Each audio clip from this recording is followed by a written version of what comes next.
घरोघर सिंदूरची डबी पाठवण्याचा प्रयोग केला जातोय।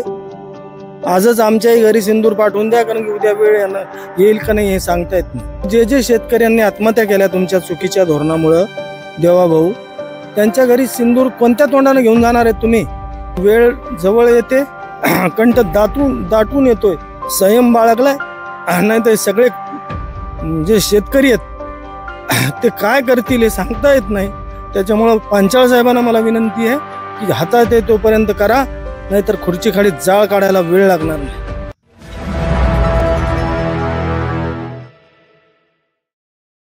समृद्धी बाधित शेतकऱ्यांच्या आंदोलनाचा 38वा दिवस संपलाय। आजच काही संतप्त शेतकरी लगतच्या विजेच्या ट्रान्सफॉर्मरवर चढले होते, परंतु आम्ही ठरवलंय की करायचं तर सगळ्यांनी मिळून करायचं। आत्मदहन जरी करायचं असलं तर सामूहिक करायचं, तसा इशारा आम्ही शासन प्रशासनाला दिलेला आहे। अजूनही शासन प्रशासनानं डोक्यात घेतलेलं नाही, आता आमच्या डोक्याच्या वर चाललंय। मला या निमित्तानं सगळ्यांना आवाहन करायचं, परवाही आवाहन केलं होतं, विविध संघटना बरोबर यायला लागल्यात। आजच जालना जिल्हा औषधी संघटनेचे जिल्हाध्यक्ष आणि पदाधिकारी येऊन गेले। औषधी संघटनेनं ठरवलं आणि त्यांनी बंद करायचं ठरवलं तर जिल्हाधिकाऱ्यांचं सगळ्यांना पळता भुई थोडी होईल।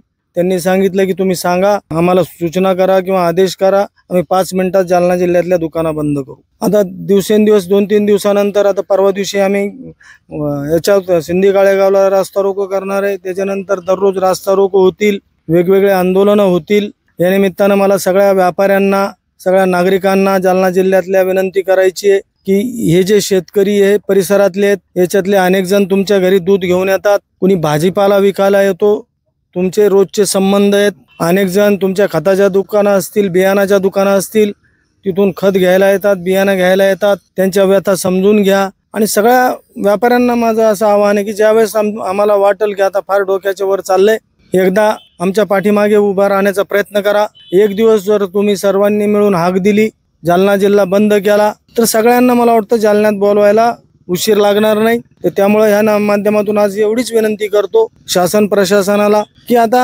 हातातून बाहेर जाण्याच्या आधी निर्णय घ्या, कारण काही निर्णय हे वेळीच घेतलेले बरे असतात। जसं शेतकरी आत्महत्या करायच्या याच्यावर आहे त्यावेळेस त्याला मदत करत नाहीत, आणि त्यांना आत्महत्या केल्यानंतर त्याच्या परिवाराला 2 लाख 5 लाख रुपये देतात। त्या 2-5 लाखानं गेलेला माणूस परत येत नसतो। आजही जे ऑपरेशन सिंदूर झालं जम्मू काश्मीरमध्ये, त्याचं श्रेय लाटण्यासाठी म्हणा की त्या लोकांपर्यंत पोहोचण्यासाठी म्हणा, घरोघर सिंदूरची डबी पाठवण्याचा प्रयोग केला जातोय। आजच आमच्याही घरी सिंदूर पाठवून द्या, कारण की उद्या वेळ येईल का नाही हे सांगता येत नाही।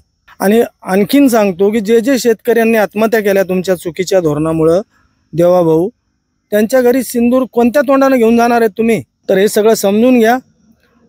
वेळ जवळ येते, कंठ दाटून येतोय, फक्त मी संयम बाळगलाय, नाही तर सगळे जे शेतकरी आहेत ते काय करतील हे सांगता येत नाही।